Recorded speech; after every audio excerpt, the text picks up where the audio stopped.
everyone! So today's lesson is going to be about succulent care and propagation. And the first thing you want to talk about in regards to succulent care is succulent selection. So dependent on where you live means you live in a different zone. Here in Illinois, you can live anywhere from zone 5 to zone 7. What those zones determine is what plants can be planted where based on climate. So in Illinois, because our weather is changing so much, we're a little limited on what plants will thrive here, especially in terms of succulents because they don't like as much water. For instance, this is the peperomia. It's also known as the happy bean plant. The peperomia really doesn't thrive well in Illinois, especially indoors. Unfortunately for me, the owner of the peperomia. It can be easily overwatered and easily stressed, and especially in places where there's a lack of sunlight, it has a tendency to grow to or away from that sunlight in very, very stark angles. Hence why I have a stake here holding him up. However, some examples of succulents that do thrive well in this state, especially for indoors, are the zebra plant. This one's name is alucard. The zebra plant, when it gets stressed out, will let you know because it turns red. So after you decide which succulent you ultimately want to plant, what it comes down to is planting the succulent itself. You have to be very careful when planting a succulent, when choosing both the pot and the soil that you use. Succulents don't like water, and that cannot be stressed enough. So when you're choosing a pot, you need to make sure that you are choosing a ceramic pot that is not glazed on the inside. The reason for this is that you need that ceramic pot to absorb the excess moisture that the succulent does not want. That way the plant doesn't get overwatered. Furthermore, when you're planting, the soil type needs to have these little white beads in it.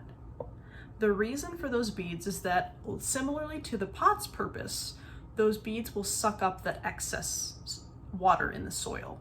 That way the plant doesn't get stressed and turn red. Specifically for the zebra plant. Other plants have different indicators. Another factor to take into account is, again, how much water you're going to give the succulent. Watering is the most important part of raising a succulent. For the vast majority of varieties of succulents like the peperomia or the zebra plant, or this one, the old man cactus, you water them a very small amount, maybe 1 to 2 tablespoons, every 2 weeks. They don't like too much water. It will kill them, it will stress them out, especially in this state, where we're zone 5 to 7. Besides watering, there's one other factor that affects a succulent's health, and that is sunlight. Succulents don't like being in the dark. The best place to put your succulents is in a south-facing window where they'll get the most light. Keeping them in the dark will again stress them the same way that a lack of water will, unless you are getting what's called a shade succulent. However, finding a shade succulent pretty much anywhere is going to be very difficult. There are very few varieties, and they would be very expensive if you were to purchase one. Outside of the importance of watering and planting, you have what's called propagation. So for succulents like the house leek, when they start to pass away, when they're dying, they'll fold down like this and release little babies, and that's via asexual reproduction. A lot of succulents do this. The house leek will release its babies. The happy bean peperomia, these little beans, as I like to call them, will fall off, and you'll plant those beans in soil.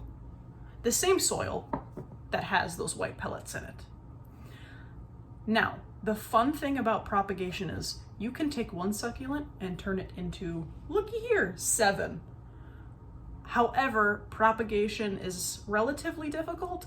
Oftentimes it won't take, but the way to propagate a succulent is pretty easy.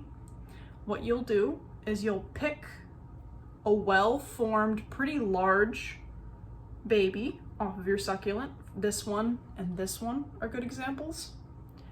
And you'll set it on a paper towel or a liquid absorbing surface for 24 to 48 hours.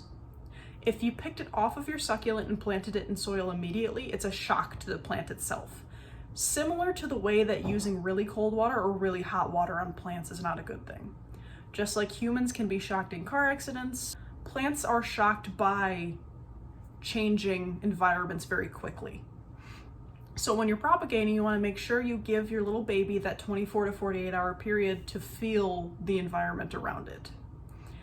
After that period, similar to what I've done with this one not too long ago, you're going to plant it in soil with only the head above the soil. Then you're going to give it a heavy dousing of water. That completely goes against my last point, except in the terms of propagation. The reason for that being, when a plant is propagating, it needs a lot of water to take root and to grow those roots. So when you're propagating a succulent, giving it a really heavy drink of water once a week is kind of the way to do it. Back off if you notice it's getting stressed and it's losing leaves or changing color, but hopefully that won't be an issue. I believe that's all I can teach you about the basics of raising succulents and succulent propagation, but if you have any questions, you can always email me. Thank you very much.